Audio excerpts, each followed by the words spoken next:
We're now with the state trial courts, and Judge Smith, Judge Smithley, welcome. And if either one of you want to introduce yourselves and your colleagues and then make whatever statement you'd like to make about the budget, I'd appreciate it. All right, very good. Thank you, Mayor. Glad to be here. It's good to see Deputy Mayor Hinote and Finance Director Rich Riebling also. To my left is our trial court administrator, Tim Townsend, and sitting behind him is his very able assistant, Joe Werner. To my right is Judge Phil Smith. And we just want to express our appreciation for all the assistance and guidance that Mayor, your office, and Mr. Riebling's office has given to us over the last year and in the years past. It's particularly Finance Director Riebling's staff, Talia Lomax O'Neill and Kathy King, been extremely helpful to us. As you all know, the 20th Judicial District remains one of the busiest judicial districts in our state. Last year, our 18 trial courts disposed of over 22,000 cases, and we continue to keep as our top priority moving cases through the system as quickly as possible. As a result of a caseload review, among other things, we are considering moving some cases, DUI cases, and lesser felony cases where the defendants are on bond to the circuit courts to assist with their caseload, and we're also giving some consideration to assisting the divorce judges, although they're working very diligently and keeping extremely great numbers. The statistics show they need more than the two judges that we have handling the majority of the domestic relations cases. And we expect to accomplish the results of handling some circuit courts handling some additional work, such as the criminal cases I mentioned, DUIs and the lesser felony offenses where the defendants are on bond, and some of the domestic relations cases. We hope to accomplish this without impacting any other agencies, such as the District Attorney's Office, the Public Defender's Office, Sheriff's Office, and Criminal Court Clerk. And we're not asking for any additional resources to do this. We want to comment that the Community Corrections and Drug Court programs headed by Judge Seth Norman continues to accomplish results that people in that business cannot fathom. The recidivism rate for Judge Norman's drug court graduates in Davidson County is 16% this last fiscal year. And the national average for recidivism for drug court graduates is 58%, which is pretty amazing. We expect to collect 15% more in supervision and drug testing fees, which is about $40,000 in this coming fiscal year. We've been fortunate to receive grants from the state's administrative office of the courts for interpreter services, video conferencing, and courtroom technology in the amount of $77,000. We have continued to operate within our budget mandates set by you and the council this past budget year. And as you know, in order to meet the budget demands of the state trial courts the last several years, we have reduced non-personnel operating expenses. We've reduced staff members' salaries across the board, and we've also reduced positions. Should we be required to further reduce our budget, we'll again have to look at reducing personnel costs, since 84% of our budget involves personnel. And we will have to either reduce personnel, do across-the-board salary cuts, but we will do whatever we need to do to stay within whatever budget we are required to maintain.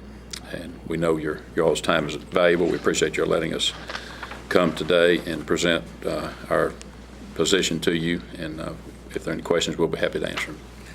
You have, well, first, thank you for the presentation. I should note Councilman Stein is here with us, too. Yes. And he actually was here, been here all afternoon and most of the morning. You have improvements of $144,000, which would be 2 full-time positions? Yes. What do they represent? They represent the personnel for our special master who does our case management for the courts that try civil jury trials. And some of that case management also involves non-jury trials, particularly those that are lengthy non-jury trials. Our existing employees they're on a different budget now. They'd have to move over to Circuit Court clerk budget to the state trial budget. We're on the clerk's budget now? Yes, sir. Yes, they have been, and we anticipate with the what appears to be a pretty fast train moving on Capitol Hill to eliminate workers' compensation from the courts and make it fully administrative, even though there'll be a lag time. There are plenty of workers' compensation cases in the pipeline at this time. Right. And if Circuit Court Clerk's Office derives $650,000 or $700,000 per budget year from workers' compensation filing fees, and in anticipation of losing that immediately if Capitol Hill passes the governor's request that workers' compensation be taken out of the court system and put into an administrative system, then Mr. Rooker will lose a lot of that money, most of which goes back into the general fund, as I understand it. So he is trying to look for ways to save and protect his budget as best he can. And so that's the improvement we have requested, yes, sir. Do these two positions, do they work with workman's comp cases? Is that? They do some. Workers' compensation cases, as you know, are non-jury, and some of those are what I consider complicated workers' compensation cases that take 2, maybe 3 days of trial time, but there are very few of those. So really the answer to your question is not really. They don't really handle that many workers' compensation cases. But Mr. Rooker is trying to find ways to stay within his budget and meet his goal that he sets to reimburse the general fund the amount of money he says he can do at the beginning of each fiscal year. Okay. So, I mean, essentially, were these folks who perform sort of a clerk function and they're being moved to the state trial court's budget? Is that, in essence, what's happening? It is. They're not really clerks. They're assistants to Special Master Nichols. Is what, and there's a tremendous number of cases that flow through the Special Master's office for case management, and these two people that assist Special Master Nichols, they stay busy all the time, and a lot of what they do too is contact attorneys, both for jury trial purposes and non-jury trial purposes, to determine where they are in their discussions. Are there settlement discussions taking place? How fruitful are those discussions? Are there any settlement discussions? In other words, what is the likelihood of your case going to trial on the day it's set for trial? And those discussions take place daily because in anticipation of what our dockets show and where those cases are set for trial. And of course, you find out more about a case closer to the trial date than you do further back from the trial date. And there's this other number, Rich, I don't know, this grant special purpose fund adjustments, 117,000, 2.5 positions. I'm not sure what that is. Tim, I need Tim's help on that one. That would be, we have several grants through the year, and then the grants roll off and new right. grants roll on. And this must be a couple of the grants where it's offset, some coming in and some funding that's terminating for the year. It's not any kind of improvement request. Okay. It's like this. Request increase. Yeah. The grant was 40 grand last year, and it's going to 67, so they get plus up 27. There's a series of those in the grant adjustments. And Goes up and right, then and totals it's out. accommodating for that. Okay.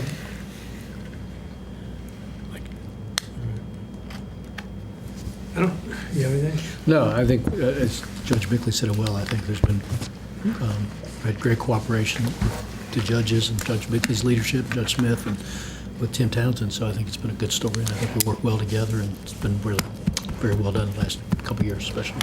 Thank you. Thank you very much. Greg? Nothing. Yeah, well, I agree. I mean, good. You've all been wonderful, and thanks for thinking outside the box on how we deal with this issue. If assuming the legislation passes, obviously something's got to change, and I guess the best way to look at it is an opportunity to That's right. improve services to the public and public safety in particular. So, Yes. So it's not, but I appreciate you're all being proactive on that. It's a good thing. Thanks for all your service, and you're awful quiet up there. I don't, you know. Which I guess was a good thing. Well, it is. We try to do our work and don't ask for anything. All right. Thank you. Thank you. Thank you, Mr. Mayor. 4-2, final.